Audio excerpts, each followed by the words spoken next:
apprendre son histoire est un acte de résistance. Va s'en suivre ainsi un dogme avec la Trinité, etc., le clergé et tout ce qui s'ensuit. À la suite de cela, l'islam, en 610, le prophète Mohammed, qui est, entre guillemets, à l'âge de 40 ans, porteur d'une certaine sagesse puisqu'il médite régulièrement dans la grotte du mont Hira. Il est orphelin de père et de mère. C'est un commerçant paisible marié avec Khadija. Nous sommes dans la péninsule arabique, dans la ville de la Mecque. Il va recevoir dans cette grotte, pendant le mois de Ramadan, la visite de ce qu'on qualifie de mystique, de l'archange Gabriel, qui se présente à lui en s'identifiant comme tel. Il lui annonce très clairement, par l'intermédiaire de la première révélation, Iqra. Ce n'est pas en entier, mais c'est le premier mot qui va être révélé. Lis. Lis peut être aussi interprété Iqra par apprends, persévère dans la connaissance.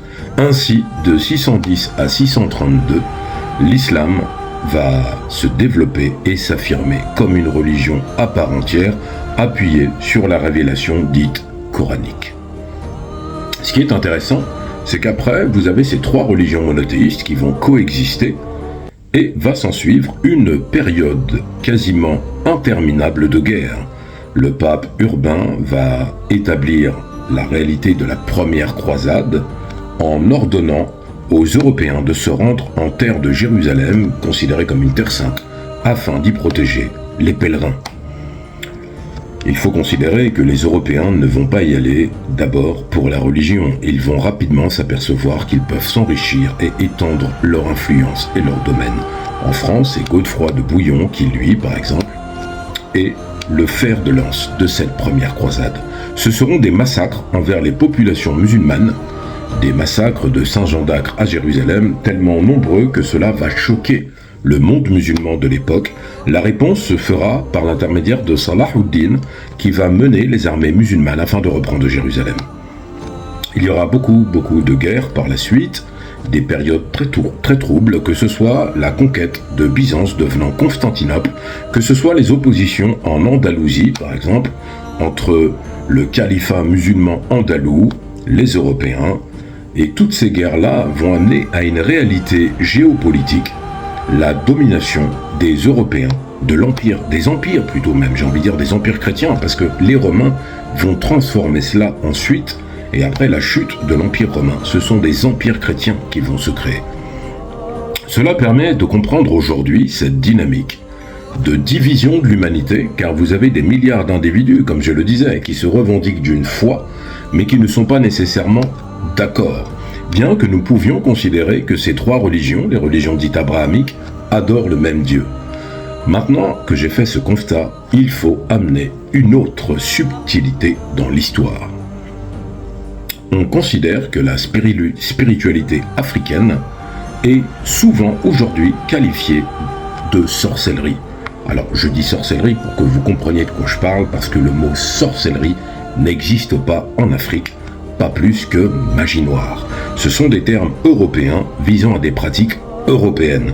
L'Inquisition, par exemple, ou la chasse aux sorcières de Salem, que vous connaissez tous aux États-Unis, en est le symbole, puisqu'ils ont brûlé des centaines de femmes sur des bûchers en Europe, en Amérique et ailleurs, pour pouvoir les qualifier de sorcières. En tout cas, lorsqu'on se réfère à la spiritualité africaine, étrangement, dans la mesure où l'Afrique dispose d'une histoire de la tradition orale, on a souvent tendance, quand on ne connaît pas le sujet, à les associer à la sorcellerie. On les qualifie d'animistes, on y voit quelque chose d'outrageant, d'idolâtre, de polythéistes. Ils adorent des idoles, des statues. Ce sont des païens qui font des sacrifices d'animaux et qui dansent de manière stupide autour d'autels fabriqués avec divers objets. Ceci, en fait, est une négation historique qui a une seule volonté, la dominance du monothéisme sur ces spiritualités. Il faut noter que la spiritualité africaine, si je prends par exemple le vaudou, qui est très mal compris, qui est souvent interprété, encore une fois, comme de la magie, si je prends la spiritualité dite Orisha chez les Yoruba, on constate une richesse, une dimension religieuse très forte, marquée par un Dieu créateur et d'autres divinités, dites divinités de la nature, qui sont l'expression d'un sentiment qui, par exemple, face à la pluie abondante ou face à une sécheresse, on se référera à ces divinités en les appelant pour pouvoir avoir des bénédictions. C'est quelque peu réducteur ce que je vous annonce, parce que la spiritualité africaine n'est pas unique, il n'y en a pas qu'une, il y en a des centaines, voire des milliers, qui correspondent à ces milliers d'ethnies africaines. Mais la plus marquante reste tout de même celle de l'Égypte ancienne. Il faut considérer que quand on lit des livres comme le livre des morts, bien que le mot mort puisse y apporter une connotation quelque peu ténébreuse, il y a la notion du voyage de l'âme, de la vie après la mort, de cette destination.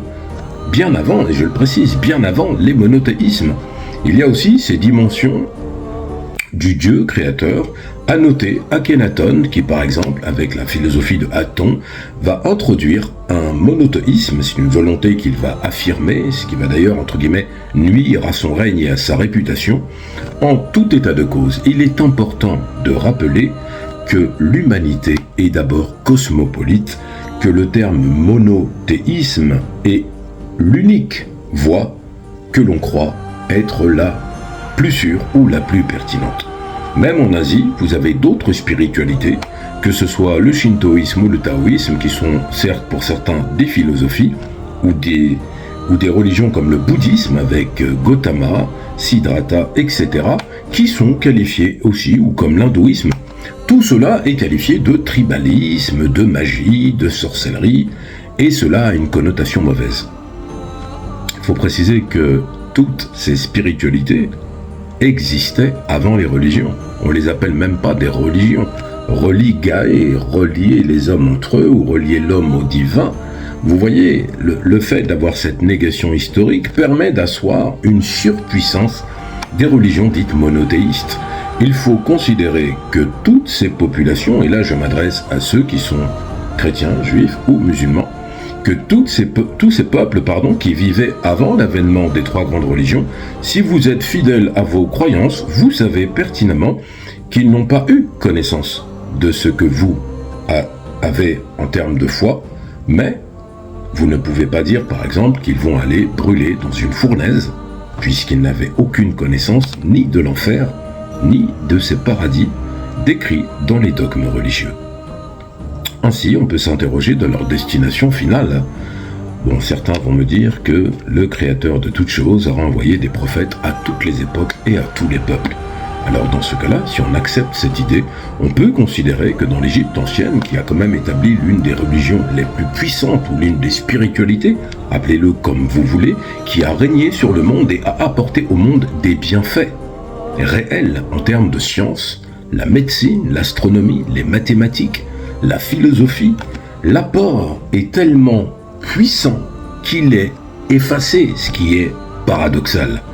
En tout cas, en prenant mon livre par exemple, Renaissance Kamite, il ne s'agit pas d'en vendre, c'est simplement d'avoir un support qui vous permet de comprendre qu'en fait, l'impact des spiritualités d'Afrique n'est pas aujourd'hui mesuré à l'aune de l'observance des mécanismes de la foi.